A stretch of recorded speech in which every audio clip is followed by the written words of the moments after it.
Y'all look so cute together. Thank you. Thank you. It feels good to finally be out in the public eye. You know, it goes without saying, this was a bumpy road, but the fact that you guys did end up finding each other and finding love is a great thing. So I want to first say congratulations. Thank you very much. There are so many questions lingering after what we saw last night. And I think the first thing is, you know, Susie, we are curious, like how long after Iceland did you reach out to Clayton? And, you know, what were those next steps that were important for you guys to take together after that initial contact?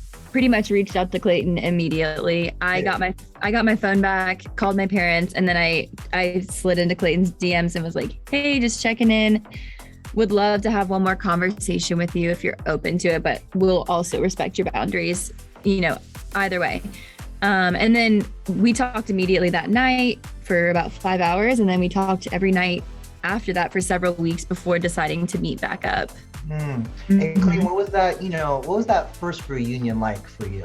I was nervous because I knew, and we had talked about it going in, that there was no expectations. Let's just meet up and see where this goes. And of course, you know, I wanted to put my best foot forward. I wanted to say, speak from the heart, and I wanted to hopefully, see if there could be another chance. But I also understood that I'm like, you need to respect her boundaries, listen to her, ask a ton of questions, and just don't put pressure on this. Just let it be a conversation. And if at the end of the weekend it goes well and you do all those things, then you guys end up meeting up again. And that's the way I took it. It's like just one conversation at a time. Absolutely. And it sounds, I think you mentioned this last night, Clayton, that I think you guys had met up, or at least started contacting each other 4 months ago. So that would have been before the show aired. So Susie, for you, knowing what you guys went through together and on that journey, how did you kind of regain that trust with Clayton, knowing what you had been through with him?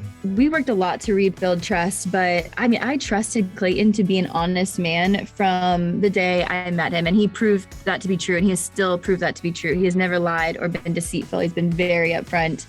And that was one of the first things that we did after the show, was we just were completely transparent, not only about our needs, but also about, where our minds were at during the journey and after the show as well. And I think just having that transparency with each other and I know Clayton is an honest man. He was never going to lie to any of us. That wasn't hard to rebuild trust. It was just getting to the bottom of where our minds were at while we were making decisions. And with that, I know Clayton has had the purest intentions. He's got the biggest heart, and he genuinely has not only cared for me, but he has cared about the other women's and the repercussions of his actions. Sure. Were there conditions that you kind of laid out, as you were trying to establish whether or not you wanted to get back together with him or not? Yeah, I guess there were. I mean, I didn't want any pressure from anybody, including Clayton, including myself. And I didn't want to put pressure on him either. We wanted to make sure that if we were going to show up at AFR together, it was on our own terms, because we both want to be there. And I think that's why it was so important for me to turn down that final rose, because if I had accepted it, there would have been pressure to be there with him. So I can say confidently, both of us there last night, we were there because we wanted to be there, and we chose each other. We've chosen to stand through the tough stuff together. So I feel confident in that. Last night was not easy for anybody. I'm sure it was tough for you guys too. What was that 90 minutes like for you, Susie, kind of watching Clayton's feet being held to the fire, by the other women?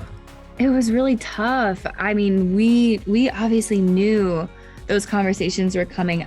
I had those conversations with Clayton, and I was privy to having hours upon hours to ask the questions that I needed, whether it was for closure or to continue a relationship. These women had 8 minutes or whatever it was to get their piece and have their closure.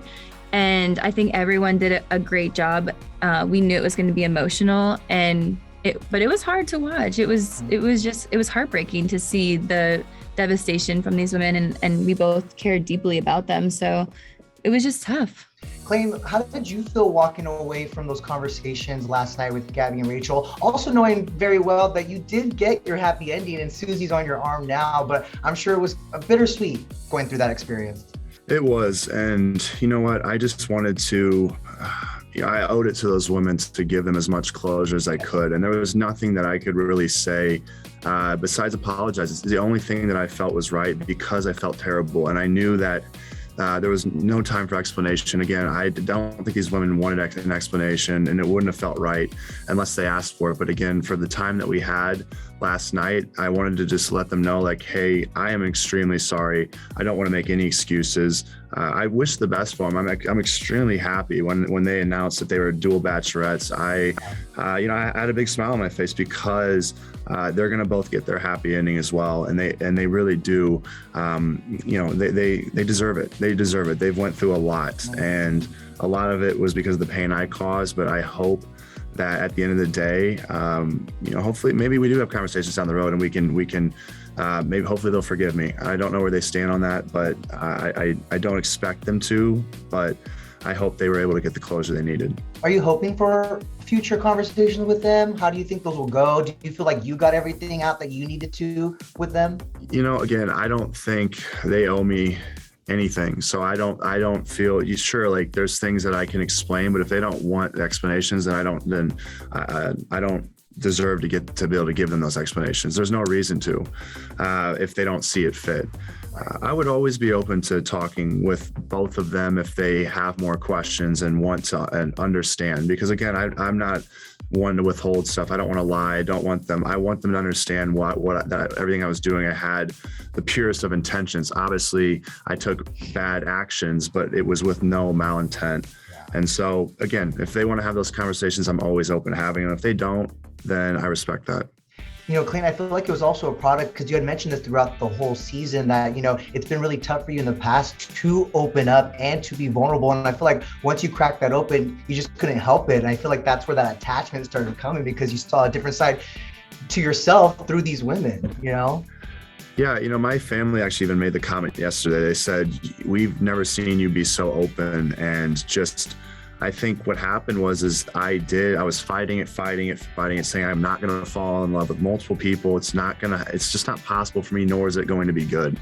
But then when I did open up, I went into this uncharted territory of falling for multiple women, and I had no idea how to handle it. And I thought I was making the right decisions, but clearly I wasn't, from what I've read, at least. Again, I don't know at the end of the day how you really go about dating multiple women and doing it in a way where you don't hurt anyone. I kind of felt that hurting somebody at the end of it was going to be inevitable, but I also felt that I owed it to everyone to not hold back. Unfortunately, again, like I see it, it's tough, and I don't know if I would never do it again, put it that way. I mean, I would never date multiple women ever again, because I'm happy with one. And I honestly I don't know if I was equipped to handle dating multiple women. I just don't. And so for what it was, I just feel terrible that I hurt as many people as I did. Well, there's no playbook to being the Bachelor. And so on that note, what advice do you have for the next guy to date multiple women on this show? I think the biggest advice I can give is to, follow your heart. Ask as many questions and do not make those assumptions. Don't assume, just ask questions, because the biggest mistake I think I made of all the mistakes I did make was I assumed that everyone was, in the same headspace that I was, and I couldn't have been farther from that as far as that truth or assumption. And so because of that, that's where there was a lack of communication, which led to a breakdown in the relationships because of my own doing. So I would tell any future bachelor, ask a million more questions, because it's better to have too much information than not enough. I'm curious, did you both watch this season back together, or did you do it separately? And what was your reaction, Susie, when you were kind of watching everything play out? It was a little bit of both. We watched it together when we could, but there were days that I watched it with friends or family, or when I was working, I would have it on. It was actually better than I expected in some ways, but it was tough. I mean, there were times that were emotional, and it was just a hard situation to be in. You're dating this guy, and then you're watching him fall in love with other people. So it's not like super fun, but were there tough conversations that were had after you watched? There were tough conversations for sure, but the best thing that I can say, and I applaud Clayton for, is that he was transparent from the beginning. We did not jump back into this relationship without, turning every stone. We talked about everything. I knew where his heart was at every point in the journey. And so when I saw it back, none of it was a surprise to me. I knew what I was in for, so yeah, it was tough. There were tough conversations, there were tough moments, but ultimately I am really proud of him for following his heart and just for being the kind, compassionate person that he is and growing so much through this. And finally, what is next for you two? He's moving to Virginia. I know, that's good. You sold your condo, right, Clayton? Yeah. And quit your job. Yeah, I sold it before I went on to the show. I wanted to, or maybe I sold it after, I can't remember. But my whole thing was I was like, I want to uproot myself and give whoever I end up with a chance, like for this to actually work. And I do believe it's important to be living under the same roof if you really want to give it the best chance of starting that forever with somebody. So I'm moving in here. Actually, we're flying back tomorrow. And then, about a month from now, we'll actually go back to Scottsdale, grab all of the rest of my stuff out of my apartment. And then we're taking a road trip across the US. So we're going to start planning all that as far as what places we hit. But it's going to be a lot of fun.